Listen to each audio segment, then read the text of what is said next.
మరొక ప్రభు దినాన ఆయన సన్నిధిలో మనం ఉండటానికి ప్రభువు సహాయము చేశారు. హల్లెలూయా. నేటి వాక్య ధ్యానము కొరకు యోబు గ్రంథము మొదటి అధ్యాయము, యోబు గ్రంథము మొదటి అధ్యాయము 8వ వచనాన్ని చదువుతూ ఉన్నాను. గమనించండి. మొదటి అధ్యాయము 8వ వచనము. అందుకు యెహోవా, నీవు నా సేవకుడైన యోబు సంగతి ఆలోచించితివా? అతడు యథార్థవర్తనుడును న్యాయవంతుడునై దేవుని యందు భయభక్తులు కలిగి చెడుతనము విసర్జించినవాడు. భూమి మీద అతని వంటి వాడెవడును లేడు. భూమి మీద అతని వంటి వాడెవడును లేడు. ప్రార్థన. మమ్మల్ని మిక్కిలిగా ప్రేమించిన మా ప్రియ పరలోకపు తండ్రి, ఈ మధ్యాహ్న సమయంలో మీ పాద సన్నిధిలో ఉండటానికి సహాయము చేశారు. వందనాలు. గడచిన కాలం మీ రెక్కల నీడలో భద్రపరిచారు. క్షేమాన్ని, సమృద్ధిని మా అందరికి అందించారు. స్తోత్రాలు. మరొక ప్రభు దినాన మీ సన్నిధిలో మేము ఉండటానికి సహాయము చేశారు. మీ అద్భుత ఆశ్చర్య కార్యాలు మా మధ్యలోన జరిగించండి. మీ కృపకు అప్పగించుకుంటూ ఉన్నాం. ఈ వాక్యము ద్వారా మాతో మాట్లాడండి. ప్రతి ఒక్కరిని తాకమని బతిమాలుకుంటూ ఉన్నాం. రాజా, వినగలిగిన చెవిని, గ్రహించే హృదయాన్ని మాకు ఇవ్వండి. సమస్తాన్ని మీ స్వాధీనంలో ఉంచుకోనండి. అల్పుణ్ణైన నన్ను మరుగు చేసి మీ ఆత్మచేత నింపి వాడుకోమని బతిమాలుకుంటూ ఉన్నాం. మీకే మహిమలు ఆరోపిస్తూ యేసయ్య పరిశుద్ధ నామంలో అడిగి వేడుకుంటున్నాము తండ్రి. ఆమేన్. ప్రభువునందు ప్రియ సహోదరి సహోదరులారా, మన వర్తమానం యొక్క నేపథ్యాన్ని గడిచిన వారంలో మీతో పంచుకున్నాను. ఆ క్రమంలోనే అత్తరు వాసనతో నిండిన ఇంటిని ధ్యానం చేసుకున్నాం ఉదయం. మరి ఇప్పుడు ఇది యోబు ఇల్లు. ఇంతటితో ఇంటిని గురించిన వర్తమానాలు పూర్తవుతాయి. కాబట్టి శ్రద్ధతో ఆలకించండి. 8వ వచనంలో యోబును గురించిన గొప్ప సాక్ష్యాన్ని, అద్భుతమైన సంగతుల్ని మనం ఇక్కడ చూస్తున్నాం. దేవాది దేవుడు అపవాదితో అంటున్నాడు, నా సేవకుడైన యోబు విషయాన్ని నువ్వు చూసావా? అతను ఎటువంటి వాడు? యథార్థవర్తనుడు, న్యాయవంతుడు, దేవుని యందలి భయభక్తులు కలిగి చెడుతనమును విసర్జించినవాడు. హల్లెలూయా. ఎంత గొప్ప సాక్ష్యం ఇది. దాన్ని బట్టే యోబు ఇంటి మొత్తాన్ని కూడా దేవుడు దీవించాడు. గమనించండి. 7,000 గొర్రెలు, 3,000 ఒంటెలు, 500 ఎడ్లు, 500 ఆడగాడిదలు. ఈ రీతిగా ఎంత సమృద్ధి అంటే, ఎంత పశు సంపద ఎక్కువ ఉంటే అంత సమృద్ధిగా దేవాది దేవుడు యోబు కుటుంబాన్ని ఆశీర్వదించాడు. అంత మాత్రమే కాదు, ఆనంద నిలయంగా యోబు గృహం అనేది ఉంది. 10 మంది సంతానం, 7 కుమారులు, 3 కుమార్తెలు. ఆ రీతిగా వారిని దేవుడు దీవించాడు. అందుకనే గమనించండి, వారి సంతానము కూడా ఎంతో సమృద్ధిలో, ముఖ్యంగా ధన సమృద్ధిలో ఉన్నట్టు మనం చూస్తూ ఉన్నాం. గమనించండి. చూడగలిగితే యోబు గ్రంథంలోని 5వ అధ్యాయము 24వ వచనంలో యోబుకు కలిగిన క్షేమము, యోబుకు కలిగిన నెమ్మది, యోబు అనుభవిస్తున్న ఆశీర్వాదం, యోబు పొందుకుంటున్న మేళ్ళు, దాన్ని బట్టి అతనికి వచ్చిన గుర్తింపు, వీటిని మనం చూడగలిగితే 5వ అధ్యాయము 24వ వచనంలో రాయబడి ఉంది కదా, నీ డేరా క్షేమ నివాసమని నీకు తెలిసి ఉండును. నీ ఇంటి వస్తువులను నీవు లెక్క చూడగా ఏది పోయి, అంటే అక్కడ ఏమాత్రం నష్టం కలగలేదు. కాబట్టి యోబుకు అంతా కూడా సమృద్ధి. యోబు మరలా వాటిని గురించి ఆలోచించాల్సిన అవసరం యోబుకైతే లేదు. ఎందుకంటే దేవుడు వాటిలో కూడా క్షేమాన్ని ఇచ్చాడు. అలాగే 25వ వచనంలో అతను సంతానం గురించి రాయబడి ఉంది, చూస్తారా? మరియు నీ సంతానము విస్తారమగుననియు నీ కుటుంబీకులు భూమి మీద పచ్చిక వలె విస్తరించుదురనియు నీకు తెలియను. అలాగే వాటి కాలమున ధాన్యపు పనులు ఇల్లు చేరునట్లు పూర్ణ వయస్సు గలవాడై నీవు సమాధికి చేరెదవు. గమనించండి, వీటన్నిటిని బట్టి మనం చూడగలిగితే యోబు యొక్క ఇల్లు ఆనంద నిలయం. యోబు గృహంలో సమృద్ధి ఉంది, దాన్ని బట్టే సంతానము ఆనందిస్తున్నారు. మరి ముఖ్యంగా దేవుని యందలి భయభక్తులు కలిగి కూడా ఉన్నారు. చూడగలిగితే యోబు గృహము కేవలము కుటుంబీకులకు మాత్రమే కాదు, అక్కడ ఉన్నవారికి కూడా ఎంతో ఆదరణగా కుటుంబం ఉన్నట్లు మనం చూస్తూ ఉన్నాం. 29వ అధ్యాయము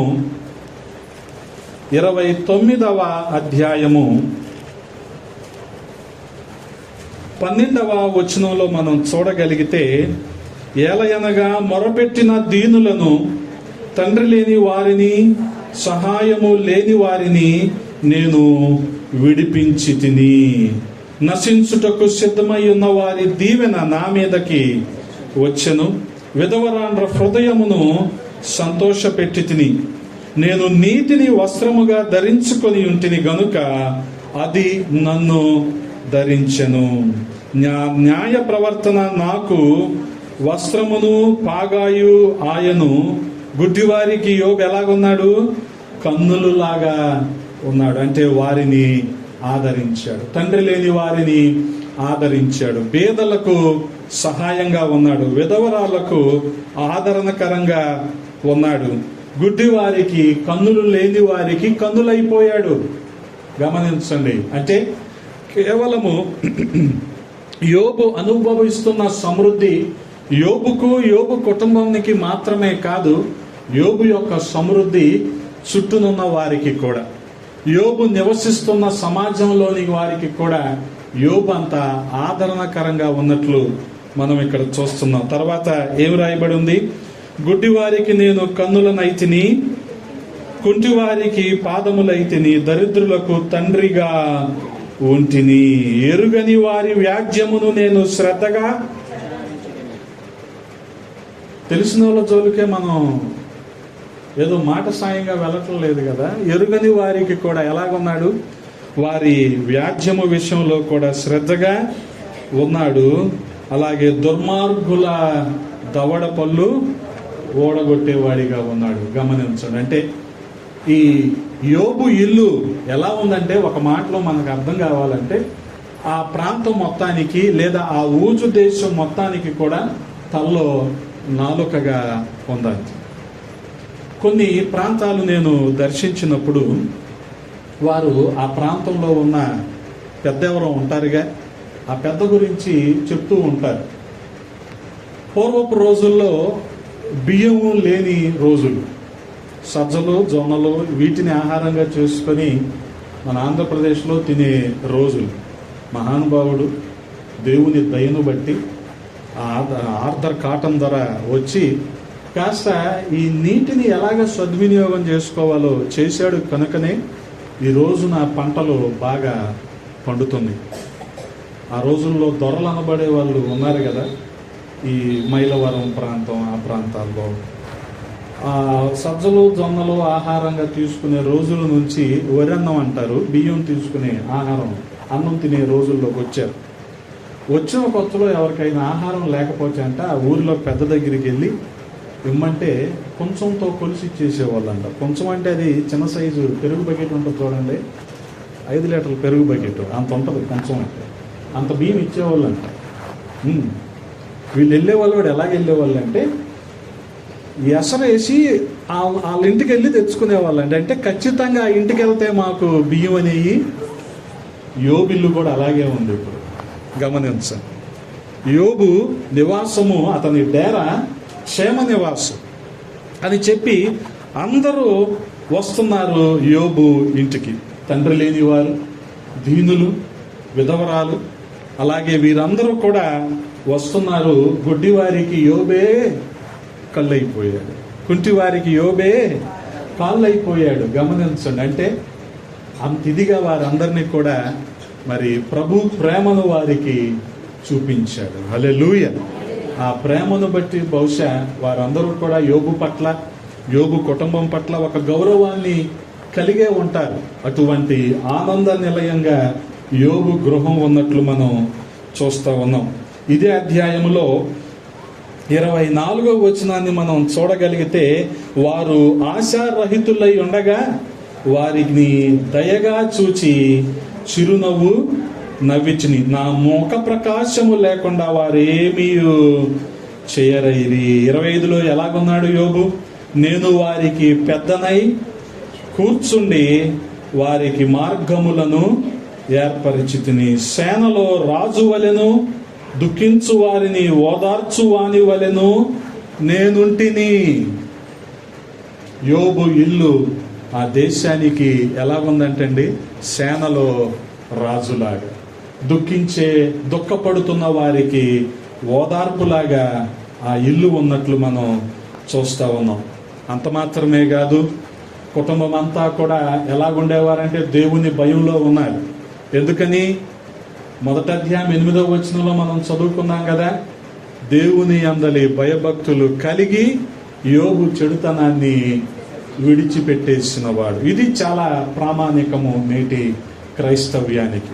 కారణం ఏంటంటే, దేవుని అందలి భయభక్తులే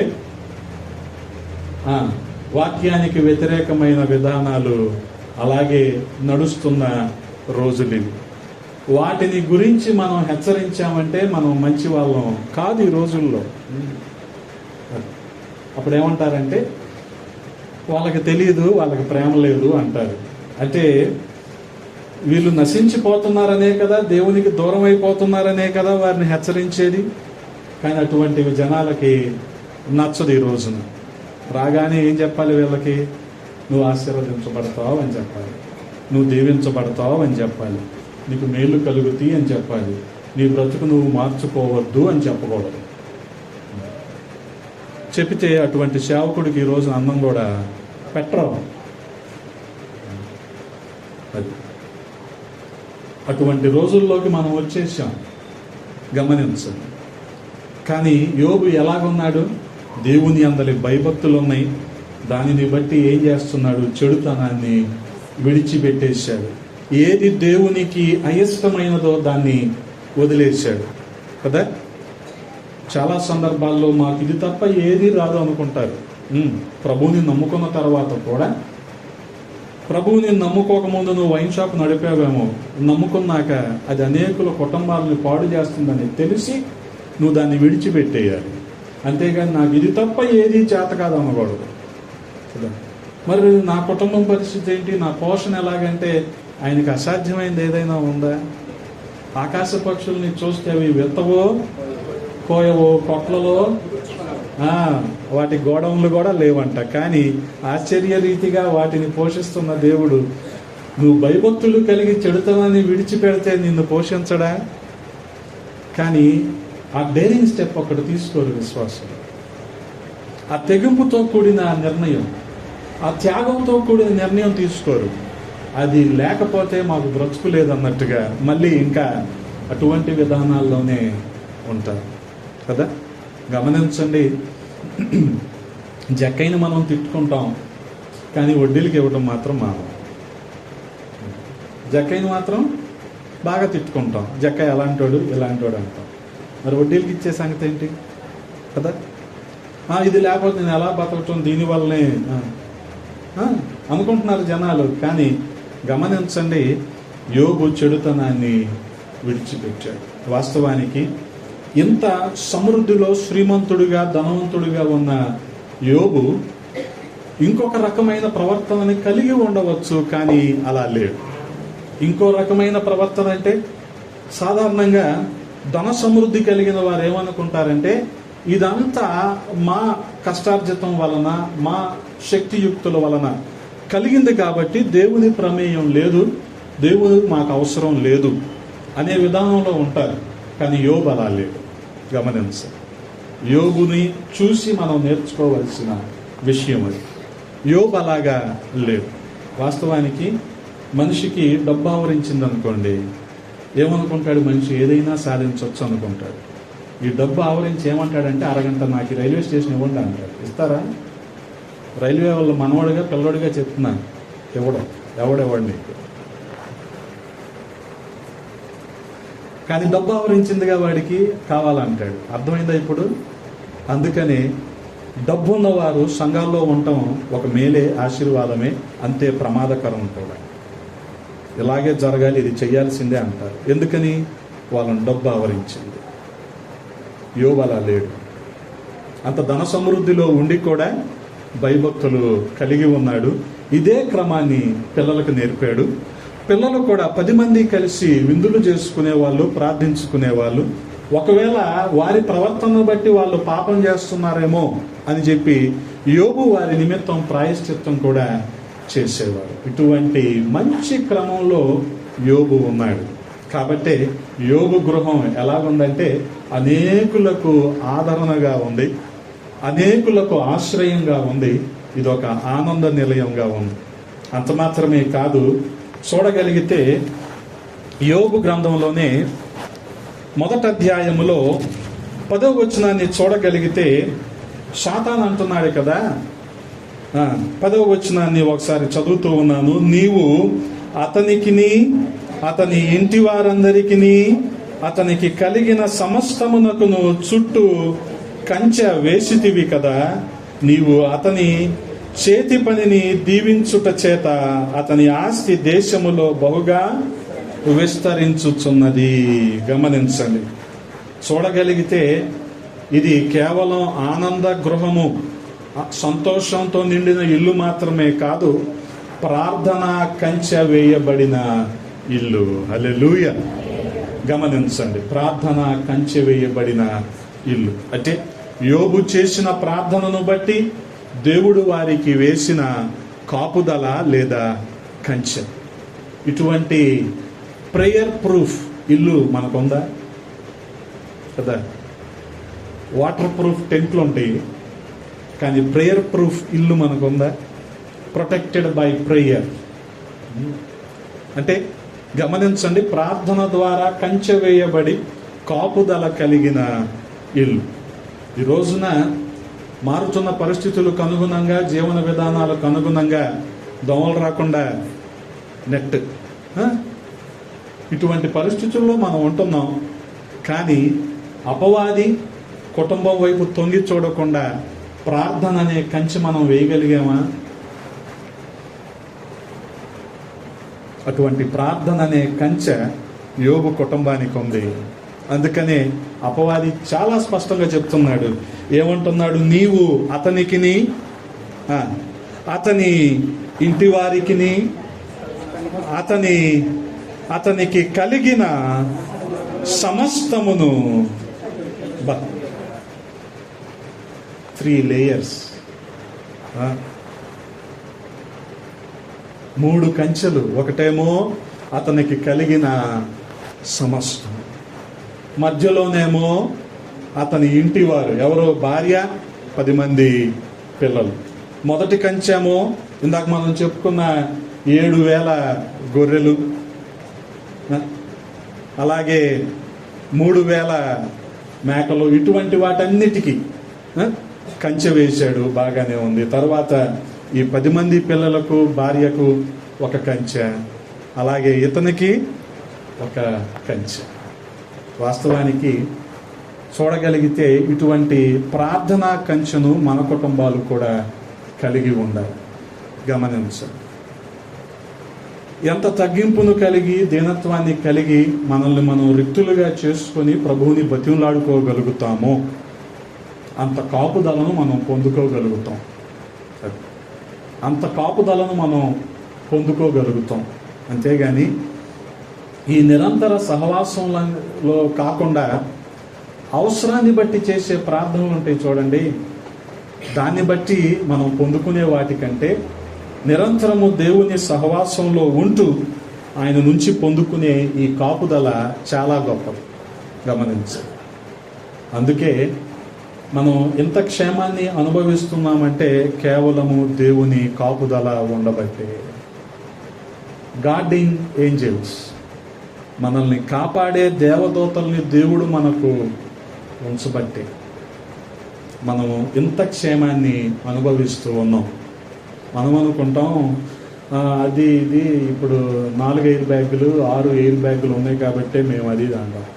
ఎయిర్ బ్యాగులు ఉన్న దేవుని కాపుదల లేకపోతే మనం ఉండం. కేరవాన్ ఉన్న దేవుని కాపుదల లేకపోతే మనం క్షేమాన్ని అనుభవించలేం. అనుకోవటమే బుల్లెట్ ప్రూఫ్ అని మనం అనుకోవటమే, కానీ ప్రియర్ ప్రూఫ్ అనుకోండి, అపవాది మనల్ని ఏమీ చేయలేదు. అటువంటి కాపుదలను మనందరం కూడా కలిగి ఉండాలి. అందుకే మనం చూడగలిగితే ఈ కాపుదల గురించి 4వ వచనంలో రాయబడి ఉందిగా, అతని కుమారులందరూ వంతుల చెప్పున అనుదినము ఒకరికొకరు తమ తమ ఇండ్లలో విందు చేయనై కూడినప్పుడు తమ 3 అక్కా చెల్లెండ్రు తమతో కలిసి అన్నపానములు పుచ్చుకొనవలెనని వారిని పిలిపించుచు వచ్చిరి. కేవలము కాపుదల మాత్రమే కాదు, ఇంట్లో ఈ ప్రార్థన కంచె కలిగిన ఇంటిలో బిడ్డలు ఎలా కలుపుగోలు ఉన్నారో చూసారా? ఈ 7 కుమారులు విందు చేసుకుంటున్నప్పుడు 3 కుమార్తెలు అనగా వారి తోబుట్టును కూడా పిలుస్తూ వారితో విందు చేసుకుంటూ వారు ఆ రీతిగా ఉన్నట్టు మనం చూస్తూ ఉన్నాం. 5వ వచనంలో చూడగలిగితే వారి వారి విందు దినములు పూర్తి కాగా యోబు కుమారులు పాపము చేసి తమ హృదయములలో దేవుని దూషించిరేమో అని వారిని పిలువనంపించి వారిని పవిత్రపరిచి అరుణోదయమున లేచి వారిలో ఒక్కొక్కరి నిమిత్తమై దహన బలి అర్పించుచు వచ్చెను.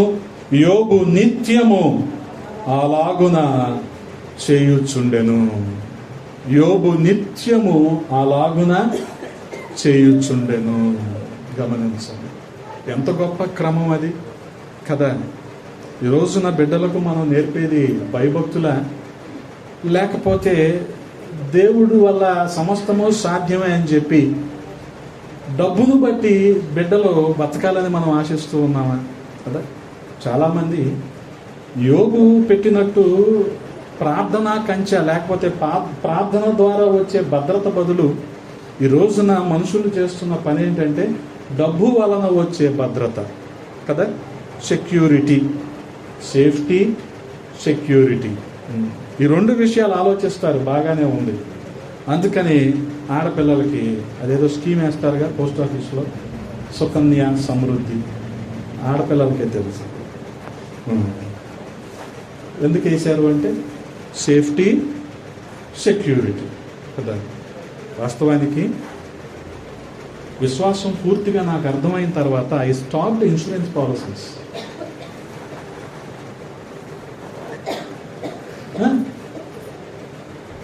ఎందుకన్నీ ఆయన మనకు అవసరమైంది తగిన పరిమాణంలో తగిన సమయానికి దానంగా పడేస్తున్నప్పుడు మనకు అయింది అవసరమా కదా. ఇప్పుడు 20 ఏళ్ళ తర్వాత, 15 ఏళ్ళ తర్వాత, 10 ఏళ్ళ తర్వాత ఎలాగుంటాయి? అప్పుడు మారిన ఆర్థిక స్థితిగతులకు అనుగుణంగా కాఫీ తాగినట్లు ఉంటాయి అంతే. ఈరోజు మాత్రం తిండి మానేసి కడతాం. 15 ఏళ్ళ తర్వాత ఎలాగుంటాయి? జస్ట్ కాఫీ తాగినట్టు ఉంటాయి అంతే. ఎందుకు కట్టాం? దేవుడి మీద నమ్మకం లేక. పోనీ కట్టి 15 ఏళ్ళ తర్వాత వాటి ఫలాన్ని అనుభవించేటప్పుడు ఏమనిపిస్తుంది? ఆ రోజు నేను కట్టా కాబట్టి ఈరోజు అవసరమా కదా. ఇది దేవుని తృణీకరించినట్టేగా. అందుకనే విశ్వాసాన్ని మనం ఎక్సర్సైజ్ చేయాలి, అభ్యాసం చేయాలి. విశ్వాసాన్ని అభ్యాసం చేయాలి. గమనించండి, అది కూడా ఎలా చేయాలి? యోబు చేసినట్టు యథార్థంగా చేయాలి, యథార్థంగా చేయాలి. అందుకనే యోబు ఆ క్రమాన్ని కలిగి ఉన్నాడు కాబట్టే వీరు కూడా ప్రార్థన అనుభవంలోనే కొనసాగుతూ వస్తున్నారు. బిడ్డలందరూ కూడా ప్రార్థన అనుభవంలోనే కొనసాగుతూ వస్తున్నారు. గమనించండి, ఈ ప్రార్థన అనుభవాన్ని నేటి తరానికి మనం నేర్పగలుగుతున్నామా? మనల్ని మనం ప్రశ్నించుకోవాలి. ఎందుకు నేటి తరము అవిధేయులుగా దేవునికి అయిష్టమైన బిడ్డలుగా ఉండిపోతున్నారంటే ఆ క్రమాన్ని వారికి మనం నేర్పలేదు కనుక.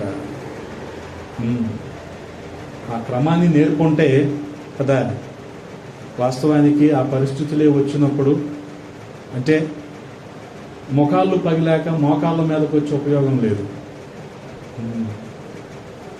ముఖాలు పగిలాక మోకాళ్ళ మీదకి వచ్చి ఏం ఉపయోగం లేదు. అయ్యా ప్రభా అది ఇది అని మొదటి నుంచే ఉండాలి ఆ బుద్ధి మనకు. అందుకని వారిని భయభక్తుల్లో పెంచాలి. మా అబ్బాయి తినండి అని చెప్తారు అంటే ఏంటి, అరే నువ్వు తినొద్దు అని నేర్పుతారు ముందు. మన టీచింగ్ ఎంత రివర్స్ అన్నమాట. అలా అయితే తినండి అంటే నువ్వు వినొద్దు అని అర్థం. ఇంకెలా చెప్పాలి కదా? జాగ్రత్తగా తప్పుకోండి, మెల్లగా రండి అనాలా మంటల్లో ఉన్నప్పుడు? అందుకని యాకోబు ఏమంటాడు, అగ్నిలో నుండి లాగినట్టు. జనాలకు అన్ని స్పెసిఫికేషన్స్, ఇలాగైతేనే తింటాం, ఇలాగైతేనే ఉంటాం, ఇదైతేనే చేస్తాం, అలాగే నేర్పండి. రేపు పొద్దున వాళ్ళు విజయవాడ గుంటూరు హైవే మధ్యలో అనాథాశ్రమాల్లో కట్టకపోతే అడగండి.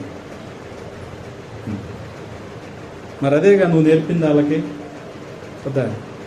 ఎంతసేపు డబ్బు మీద నడిపించావు, డబ్బును చూపించావు, డబ్బు వల్ల భద్రత ఉందని చెప్పావు కదా.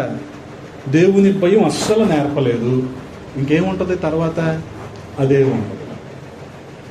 అందుకని యోబు కలిగిన క్రమాన్ని పిల్లలకు ఎలాగ నేర్పాడో మనం కూడా తర్వాత తరానికి అదే నేర్పాలి.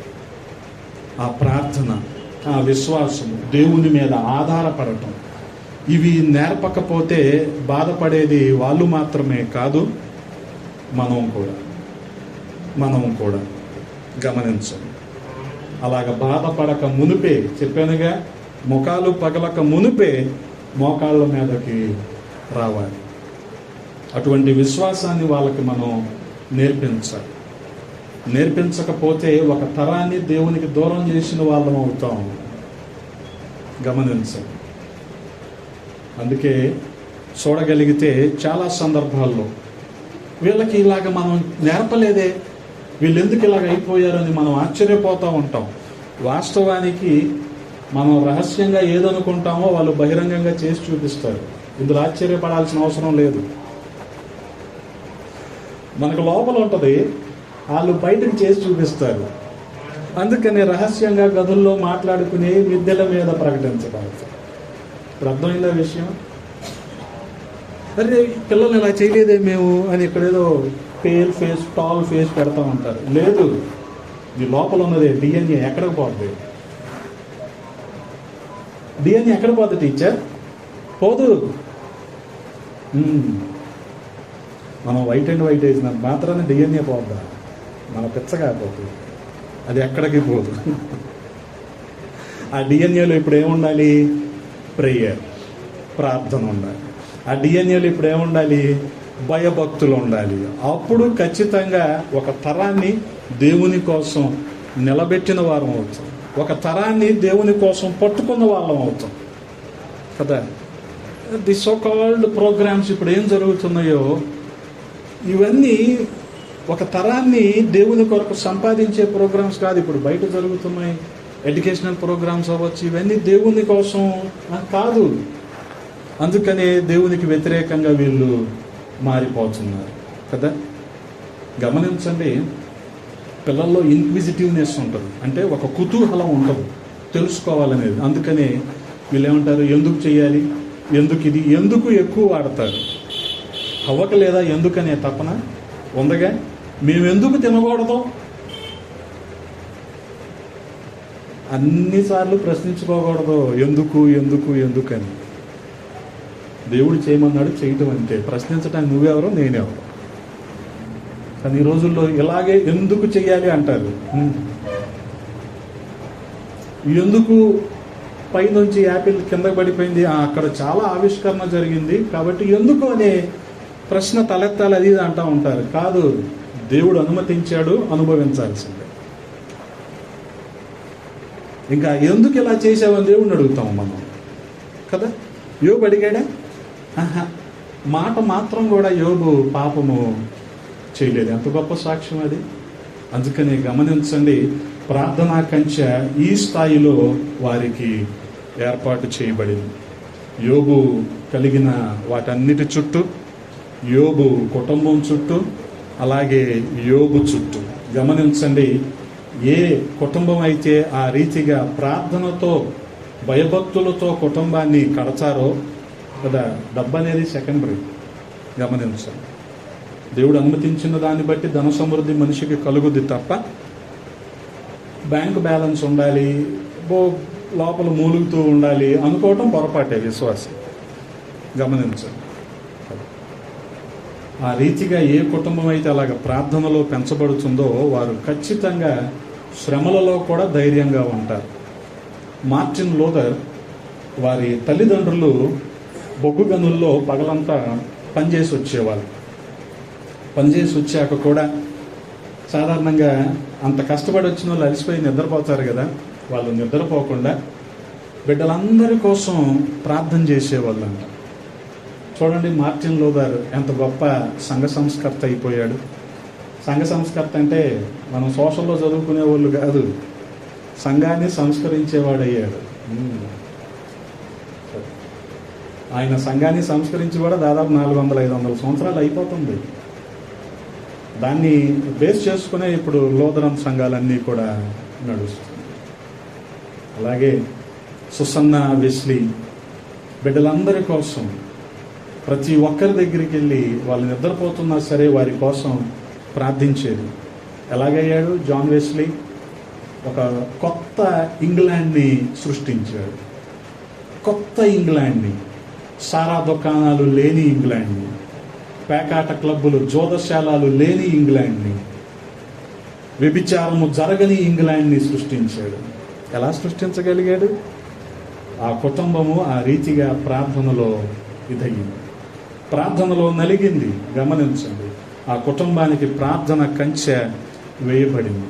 అందుకని ఈ రోజున మెథడిస్ట్ సంఘాలన్నీ కూడా ఆ ఉద్యమంలో, భక్తిలో, ఉజ్జీవంలో ముందుకెళ్ళారు. జాన్ వెస్లీ బతుకున్న కాలంలో గుర్రం మీదే ప్రయాణం చేసేవారు. ఎంతగా అంటే గుర్రం మహా అయితే రోజుకి ఒక 100 కిలోమీటర్లు మించి ప్రయాణం చేయలేదు. అటువంటి పరిస్థితుల్లో ఆయన అన్ని ప్రాంతాలు, ఇంగ్లాండ్లో ఉండే కౌంటీస్ అన్నీ కూడా, ఆ బిట్స్ అండ్ పార్ట్స్ అన్నీ కూడా తిరిగి సువార్తను ప్రకటించేవారు, ప్రార్థన చేసుకునేవారు, వర్తమానాలు రాసుకునేవారు. దాదాపుగా ఆయన చనిపోయే సమయానికి 2000 వర్తమానాలకు పైగా ఆయన గ్రంథస్థం చేయగలిగాడు. ఏది? ఇటువంటి సాంకేతిక పరిజ్ఞానం లేని రోజుల్లో. కారణం వారి తల్లిదండ్రులు వారి కోసం చేసిన ప్రార్థన. బిడ్డలు ఎదగాలి, గుర్తింపు తెచ్చుకోవాలి, పేరు తెచ్చుకోవాలి, మంచిదే. కానీ ప్రార్థన ఏది? ప్రార్థనలో వారిని పెంచిందేది? విశ్వాసంలో దేవుని వైపు చూపించిందేది? దేవుని మీద ఆధారపడే విధానం ఎప్పుడు నేర్పాం మనం కదా? అలుగుతున్నాడు అంటే వెంటనే పల్సర్ కొనేయటం, అన్నం మానేస్తున్నాడు అంటే వెంటనే ఐఫోన్ కొనేయటం. ఎప్పుడు నేర్చుకుంటారు దేవుని గురించి వీళ్ళు? ఐఫోన్ అవసరమా? ఐఫోన్ వల్ల ఉపయోగం ఏంటో కూడా తెలియదు జనాలకి. ఐఫోన్ అవసరమా? పల్సర్ అంటే సర్లే, ఇక సైకిల్ తొక్కలేకపోతున్నాడులే, ఏదో ఒకటిలే అనుకుందాం పోనీ దానికోసం జనాలు అలగటం. ఇటువంటి తరంలో ఉంటున్నాం. ఎందుకు వాళ్ళని జాన్ వెస్లీకి చూపించం మనం? జాన్ వెస్లీని మాదిరిగా కలిగి ఉండండి అని ఎందుకు చూపించం మనం వాళ్ళకి కదా? అదే 2000 ప్రసంగాలు ఈ రోజున ఏ సేవకుడైనా రాసుకుంటే 100 ప్రసంగాలుగా 20 పుస్తకాలు అమ్ముకునేవాడు బుక్స్టాల్లో పెట్టుకొని. 100 అద్భుత ప్రసంగాలు. జాన్ వెస్లీ అమ్ముకోలేదే. అటువంటి వారిని చూపిద్దాం.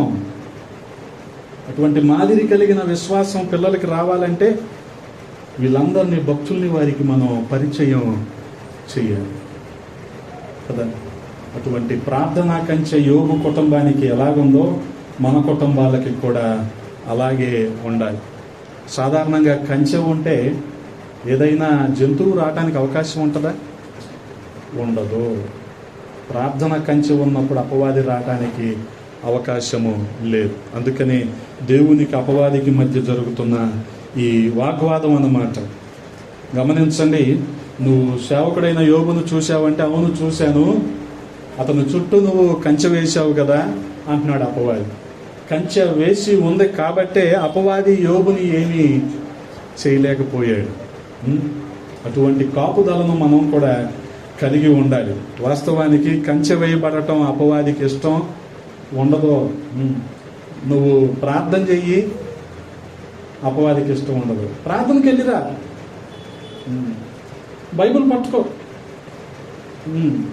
కానీ బైబిల్ చదివితే వాడు ఒప్పుకోడు. మందిరానికి వెళ్ళిరా, పర్లా, ప్రార్థన చేస్తే ఒప్పుకోడు. ఎందుకని? ఆ కంచె వలన వాడు కుటుంబాన్ని ఇబ్బంది పెట్టలేడుగా ఇంకా. అందుకని వాడికి ఆ కంచె నచ్చదు. ఆసాపు కీర్తన 80వ కీర్తనలో రాయబడి ఉంటుంది. 80వ కీర్తన 12వ చరణంలో రాయబడిన విషయాన్ని ఒకసారి చదువుతారా? ఆసాపు కీర్తన 80వ కీర్తన 12వ చరణము చదవండి అక్క. దాని త్రెంచివేయినట్లు దాని చుట్టూ నీవేళ పాడు చేసితివి, అడవి పంది దాన్ని పెకలిస్తూ ఉంది. గమనించండి, కంచె వేయకపోతే అడవి పందులు, పశువులు ఇవన్నీ కూడా వచ్చేస్తాయి. ప్రార్థనా కంచె కుటుంబానికి లేకపోతే దేవుని వ్యతిరేకమైన భావజాలాలు కుటుంబంలోకి వచ్చేస్తాయి. ఈ రోజున విద్యా వ్యవస్థ కూడా అలాగే ఉంది. చాలా విచారం, విద్యా వ్యవస్థ కూడా అలాగే ఉంది. క్రైస్తవుల విశ్వాసాన్ని నీరుగార్చే వ్యవస్థలో మనం ఉంటున్నాం. గమనించండి. అందుకే మన కుటుంబాలకు ఏం కావాలి? ప్రార్థన కంచె కావాలి. ₹1 ఎక్కువైనా సరే క్రైస్తవ పాఠశాలలోనే చదివించండి. ₹1 ఎక్కువ తీసుకుంటారు, రూల్స్ మాట్లాడతారంటే వాళ్ళు మాట్లాడతారు అంతే. అంతేగా, వాళ్ళకి కుటుంబం ఉండదు కదా టీచర్, వాళ్ళ రూల్సే మాట్లాడతారు, వాళ్ళకి రూల్సే తెలుసు. అది తర్వాత చదవండి అక్క.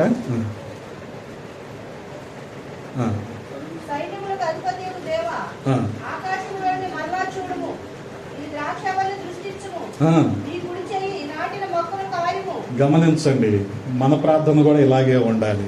ప్రభువా, కుటుంబం అనే ఈ ద్రాక్షవల్లిని కాపాడయ్యా కదా. ఆయన నాటింది ఇది, ఆయన ఇచ్చిన కుటుంబం.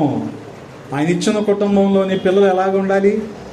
ఆయనకు ప్రయోజకులుగా, ఉపయోగకరంగా ఉండాలి. కానీ ఈ బయట ఉన్న భావజాలాలు వీళ్ళలోకి వచ్చి వీళ్ళ విశ్వాసం పోయి వీళ్ళు ఏదో రీతిగా అల్లర్చిల్లరగా తిరిగారు అనుకోండి, అది ఎంత ప్రమాదకరమో తెలుసా? రానున్న తరంలో విశ్వాసుల్ని మనం చూడలేము. ఇంకా విశ్వాసుల్ని చూడలేము. అప్పుడు చెప్పాలి, వీళ్ళేనండి లాస్ట్ జనరేషన్ ఆఫ్ బిలీవర్స్ అని చెప్పాలి. ఎవరినైనా చూపించి వీళ్ళేనండి ఆఖరి తరం. ఎందుకని? ఆ తర్వాత తరానికి మనం భక్తిని, విశ్వాసాన్ని మనం నేర్పించలేకపోయాం.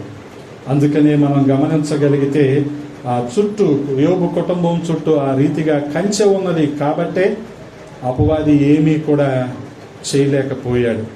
వాస్తవానికి మనం గమనించగలిగితే అటువంటి ప్రార్థనా కంచెను మనం కూడా కలిగి ఉండాలి.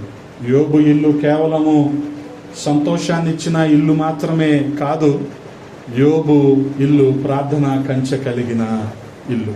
అలాగే 2వ అధ్యాయములో చూసినట్లయితే 3వ వచనాన్ని గమనించండి. 2వ అధ్యాయము 3వ వచనము. నీవు నా సేవకుడైన యోబు సంగతి ఆలోచించితివా?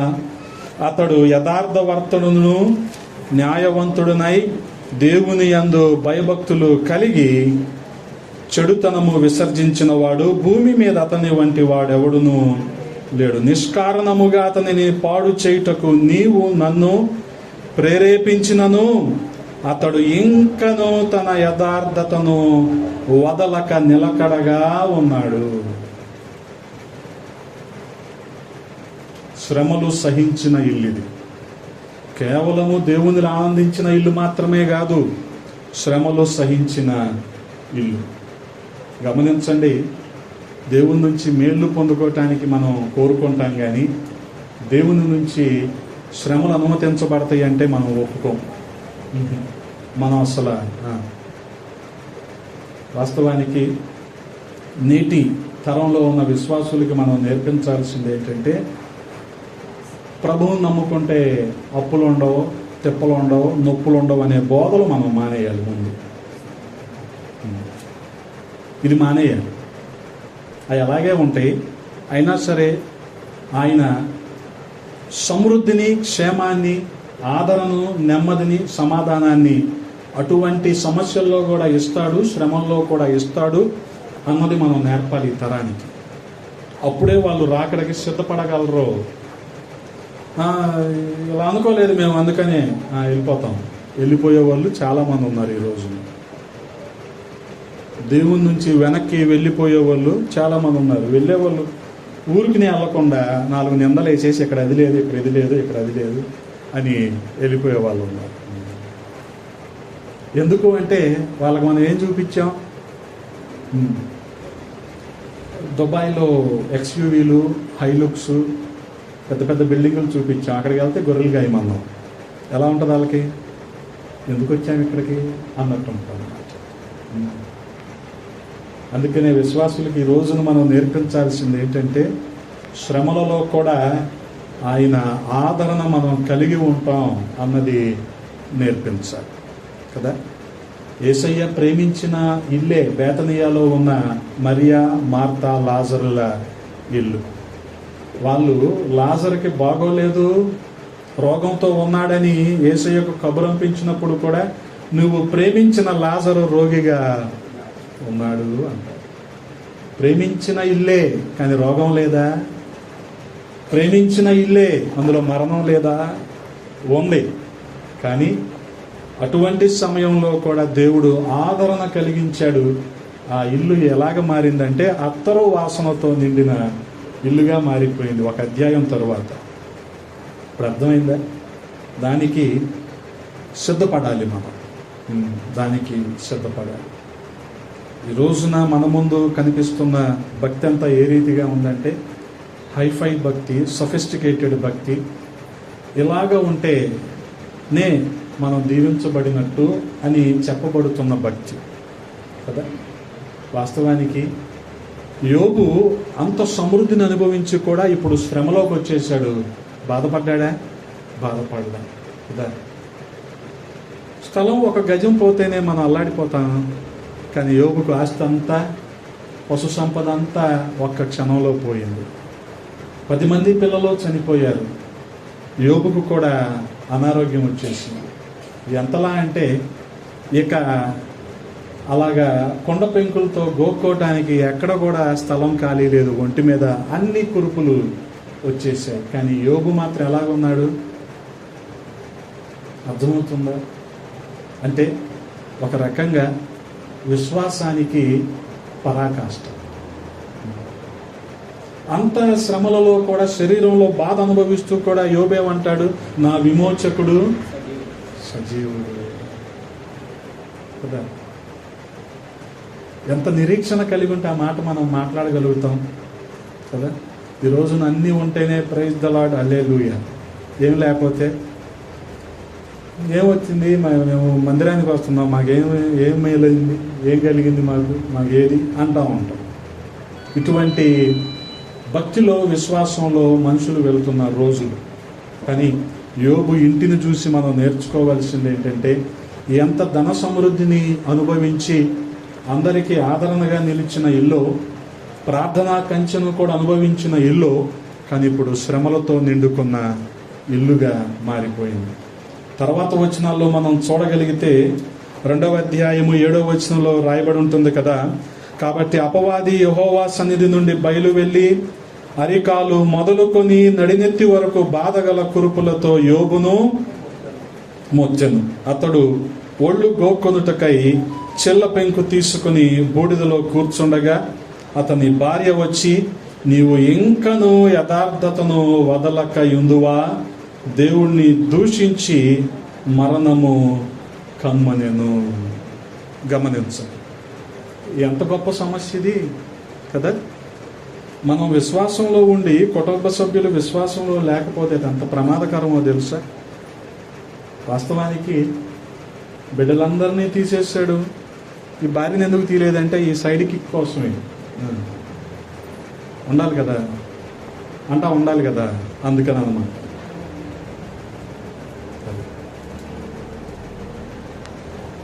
నీకు 80 వరకు ఉంటుంది మాయ, 80 సంవత్సరాలు నువ్వు ఉంటావు, నీకు 80 సంవత్సరాలు ఉంటాయి. దేవుడు అనుమతించేశాడు, యు డోంట్ వరీ. అందులో కూడా నువ్వు భయపడిన అవసరం లేదు. ఎందుకనంటే అబ్రహాం గారిలాగా సంచి పట్టుకుని ఇంట్లోంచి బయటకు వచ్చేయటం,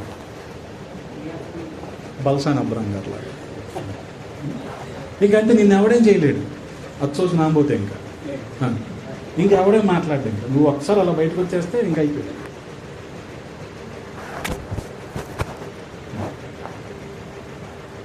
ఎందుకు ఉంచాడు యోబు భార్యనంటే గమనించండి, విశ్వాసానికి మరింత పరీక్ష.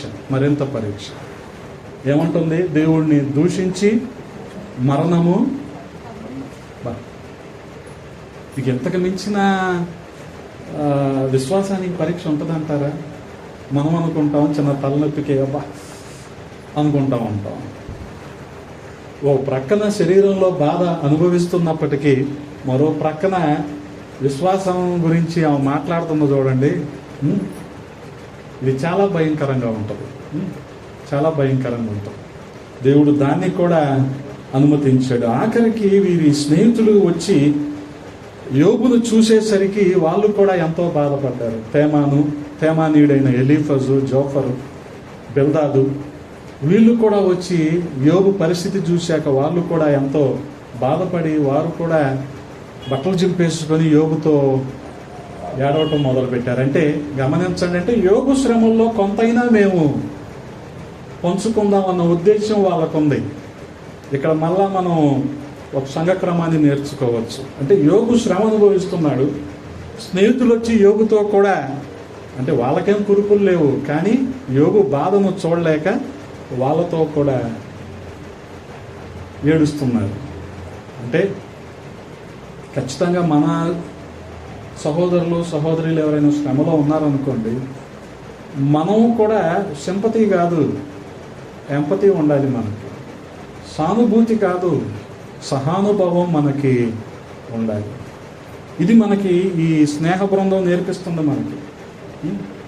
వాళ్ళు వచ్చి యోబుతో కలిసి ఏడుస్తున్నారు. ఆ రీతిగా అటువంటి పరిస్థితుల్లో కూడా 2:11 మనం చూడగలిగితే తేమానీయుడైన ఎలీఫజు, షూహీయుడైన బిల్దదు, నయమాతీయుడైన జోఫరు అను యోబు ముగ్గురు స్నేహితులు అతనికి సంభవించిన ఆపదలన్నిటి గురించి వినిన వారై అతనితో కలిసి దుఃఖించుటకును అతనిని ఓదార్చుటకును పోవాలని ఆలోచించుకొని తమ తమ స్థలములను విడిచి వచ్చిరి. వారు వచ్చి దూరముగా నిలవబడి కన్నులెత్తి చూచినప్పుడు అతని పోల్చలేక తమ వస్త్రములను చింపుకొని ఆకాశము తట్టు తలల మీద ధూళి చల్లుకొని ఎలుగెత్తి ఏడ్చిరి. వచ్చి తగ్గిపోద్దులే అనలేదు కానీ, ఏం కాదులే అనలేదు కానీ, అతని బాధలో మనం కూడా కొంత అనుభవిద్దాం అనుకున్నారు. అలాగే వీళ్ళు కూడా ఎలుగెత్తి ఏడుస్తున్నారు. అతని బాధ అత్యధికముగా నుండెనని గ్రహించి ఎవరునూ అతనితో ఒక్క మాట అయినను పలుకక రేయింబగలు 7 దినములు అతనితో కూడా నేలను కూర్చుండేది. అంటే గమనించండి, show me your friends, I will tell what you are అంటారు. నీ స్నేహితులను చూపిస్తే నువ్వేంటో చెప్పచ్చు. యోబు స్నేహితులు చూశారు ఎలాగున్నారో, వాళ్ళు కూడా విశ్వాసం నుంచి వెనక్కి తగ్గిపోలా. దాన్ని బట్టి చెప్పచ్చు యోబు ఏంటో. అటువంటి విశ్వాసాన్ని కలిగి ఉన్నాడు. కేవలము శ్రమను అనుభవించిన ఇల్లు మాత్రమే కాదు, గమనించండి, ఈ శ్రమంతటిని కూడా దేవుడు తొలగించి 2 అంతల దీవెనను యోబుకి ఇచ్చాడు. హల్లెలూయా. 2 అంతల దీవెన పొందుకున్న ఇల్లు యోబు ఇల్లు.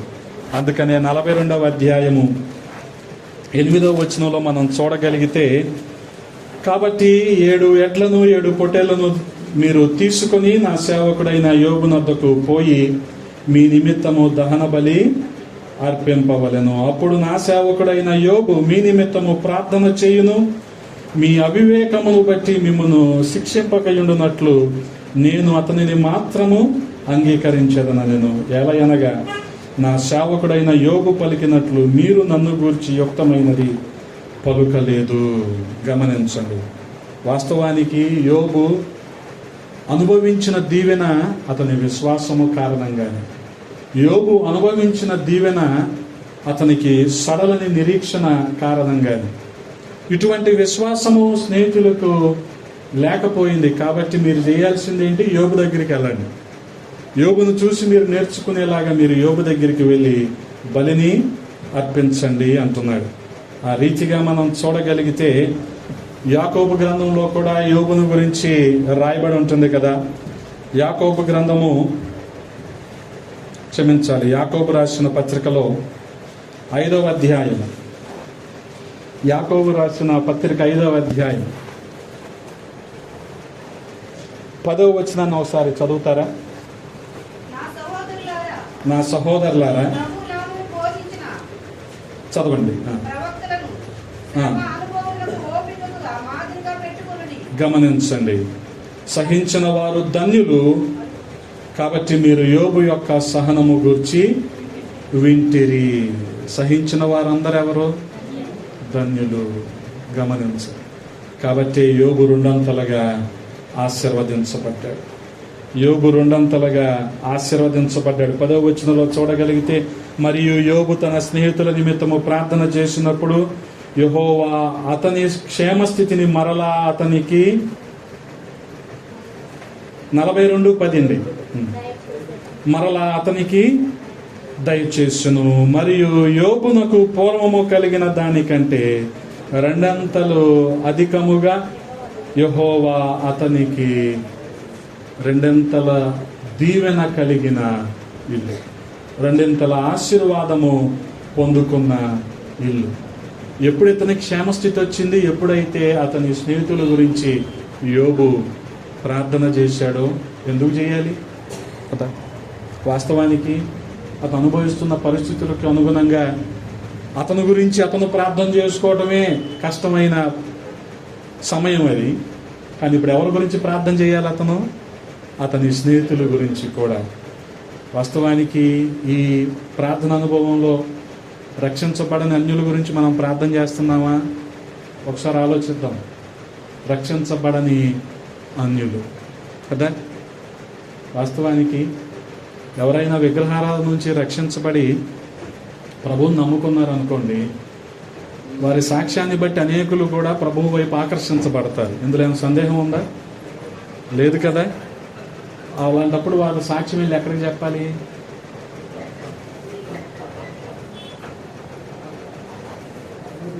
అన్యుల్లోనే చెప్పాలి. వాళ్ళు వచ్చి ఎక్కడ చెప్తారు? ఇక్కడికి వచ్చి చెప్తారు.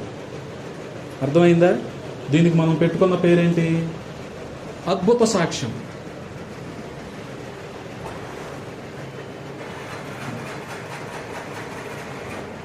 అద్భుత సాక్ష్యం కదా. అదంతా ఎవరంటారు? రక్షించబడి 25 ఏళ్ళగా మందిరానికి వస్తున్న వాళ్ళు నోరు తెరుచుకొని అంటున్నారు.